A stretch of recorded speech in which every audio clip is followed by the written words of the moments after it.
What's up, guys? So I'm going to try to get some footage today of arm day. This is one day that when I was really serious about building, arm day was something I had to really concentrate on. I never really had like huge arms. Only towards like the last 2 years of when I was competing of like my 6 year stint, when I started taking arm day very serious and limiting what I actually do, but also incorporating a full arm day. That was really the only time that I really seriously made progress on arms. And also, one of the limiting factors there for a while, I tore my right bicep off, and it wasn't from doing curls, but I had to get it surgically fixed. And that really put a damper on how my right bicep looked and connected and felt. And ultimately, I wasn't able to really do real serious arms for about a year to really just feel confident in putting that weight back on that bicep, because of not because of it being torn, but just because of it not feeling the same. I couldn't connect to it. I started having like elbow issues and all sorts of things because of it, because I wasn't able to just physically connect to the bicep. So it took me a long time to get back to where I was able to start training it and then start rebuilding it to build it even bigger and better than it was. So just a little backstory of why I take arms pretty serious, or why I have to. So I'm going to try to get some footage today of what I do and how I train, because I know a lot of people also struggle with building serious arms. And it's usually a matter of really being able to connect to the bicep, doing the right amount of weight, doing the right amount of volume, and not overdoing it. Doing biceps and triceps 2 to 3 times a week or something crazy like that is not going to uh, it's not going to impact your muscle growth in a positive manner. Trust me, it won't. I've been there, tried that. I've tried all of it, and I'll show you exactly what I've found that works for all my clients and myself. So follow along and We see warmed what up happens. with 30-pound cheater bar curls. The reason why I like using these type bars is because of the way that it flexes my wrist. It really helps with me connect to my bicep, my right one still that I tore off that I was telling you guys about. So because of that, this really helps me isolate with that kind of like just a little bit different grip than the straight bar. The straight bar puts a little bit too much tweak in my forearms, so I use the cheater bars, but I make sure and always have very strict motion with it, up and down, because that's how you connect and build more tissue. So I'll show you guys what that looks like.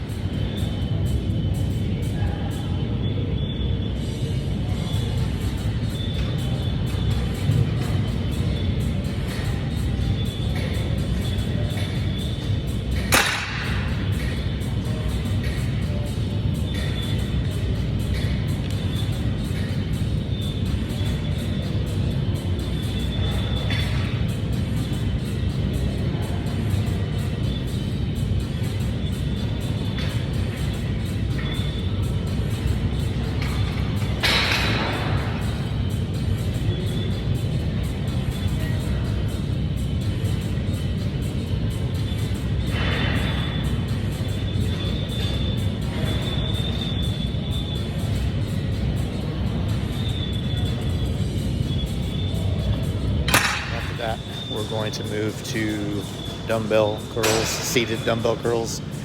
I really like these because it really helps me isolate and just focus on individual bicep versus both of them together. Doing ISO stuff like this really does help you if you have any like symmetry issues or anything like that. It's just really helpful to kind of straighten those out and ultimately like really learn to connect to that bicep, because you have to match the sets for each side, you know. So do a couple sets of this, and we'll show you what it looks like.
dumbbell curls done.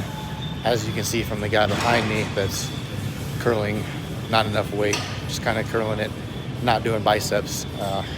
That's the number one thing that people do, is not know how to focus on bicep or tricep. So we're going to try to bring you guys some good, helpful information about how to actually build biceps and triceps, not just moving the weight. So with those dumbbells, it really concentrate, and I don't let them rotate. I always keep my hand in a supinated position at the bottom to keep that fluid motion all the way up, and I never really let the tension all the way off at the bottom. It's kind of hard to see with a sweatshirt on, but when I go down to the bottom, I don't actually just like let it just kind of hang there. I have a little bit of tension on it to keep it on the bicep, and that way you just are connected to it the full time versus just kind of letting it hang there. And it's a good way just to learn how to connect to your biceps as well too. So hopefully those little tips help you out. Got one more exercise. We're going to do single arm Supermans. I like doing it single arm because I can focus on just one arm versus doing both of them at the same time and curling. So I'll show you what that guy looks like, you guys.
Single arm Supermans are done.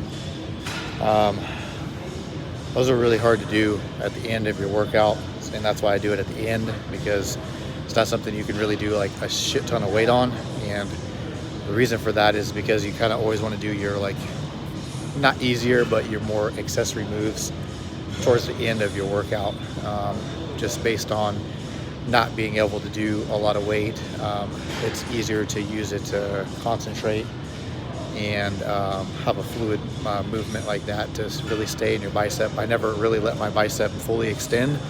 I always work on, it's not really a short range of motion, it's just the range of motion of your bicep versus letting it extend all the way and getting into your tendons and your joints and ligaments. You always want to have some tension on the muscle. You never want to go from like a dead stop, especially if you're doing a lot of weight as well. So now we're going to move on to triceps, and I'll start with rope push downs. Pretty conventional, but still some people have problems with this as well, as far as like moving too far out, moving too far in, spreading your arms too far.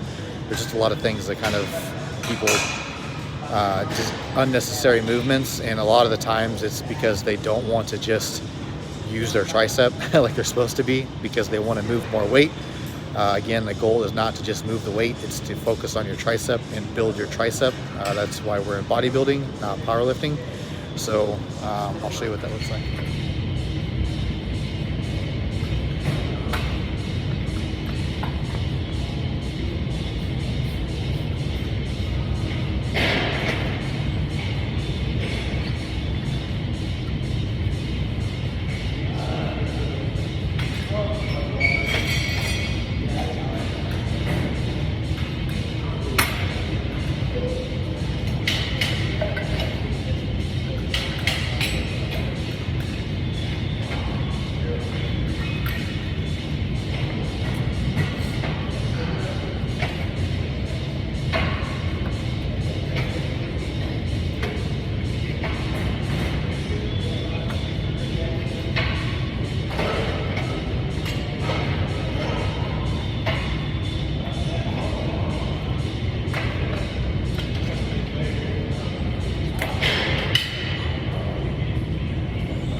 that. So that's 2 sets each, with 8 reps of the cable push downs, and then kind of like I do like the cheater bar with my hands on the top and pushing down. Really helps focus on just the tricep, as long as you stay close to the piece of equipment, not far away. Basically, you're just trying to push straight down with your triceps, and keeping everything flexed and together. And then with the cable curls or cable extensions behind the head for the last kind of isolation movement. And that's also because you can't do a lot of weight on that. You kind of have to do a little bit less, so it's good to do it at the end of the workout. Still, you want to be failing at 8. You still need to do the right amount of weight, but that gives your triceps a good stretch behind the head. That one, so that way you can really stretch out the triceps and kind of start in that fully elongated position versus kind of like the half elongated position when you're standing straight up and pushing straight down. So that's my 3 tricep workouts. We're only going to do 2 sets each, 8 reps each today. Like I say, we're still in that 80% mark, still doing 2 sets, not 3 yet. And now we're going to go do some forearms, and that's it for arm days.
That's it for bicep and tricep. The main takeaway that I want people to get from me doing these videos is to show you that, 1, you don't have to be in the gym for 2 hours to make progress. 2, that there is a proper way to train to facilitate growth that is not 20 sets, 20 reps. There's a lot of misinformation out there. I'm building a full website that's based on making sure that people have proper education around all this sort of stuff. And 3, just making sure that you understand that you don't have to start off by doing the most amount as you can. It's a gradual process of building more and more and more, little by little by little, and that's why we're starting off with 80% and only 2 sets, because I know if I did 100% at 3 sets, with me not being enhanced or anything, I'm going to completely just wreck myself, and next week I'm going to have to step back down. I wouldn't be able to continue that progress. So, I mean, there's a lot to be said of doing it the right way, and making sure that you connect to your biceps and triceps and forearms. Really take away those key points that I try to point out there, as far as how far away, how close you should be to the equipment, how far down the rope should be, how high it should be when you're doing curls, how slow and how fast you should ascend and descend. all those sort of things, it all adds up to making sure that you're doing proper form. So if you guys have any questions, of course, drop them below, and obviously go stop by. Help me promote my new website, anabolic.industry.com, where we're giving out free information, and we also have some cool gear coming. I have all my gear coming in the mail right now. Should be here Monday, so I'll show you guys what the shirts look like. But we are a bodybuilding enhanced athlete platform that promotes health and wellness based around the legal use of anabolics in different types of sports that it's legal in. So we're trying to make sure that we promote health and wellness education by providing health supplements and good information around how you should take care of yourself as well. So stop by, check that out, anabolic.industry.com, and drop any questions you have below in the comments. Thanks, guys.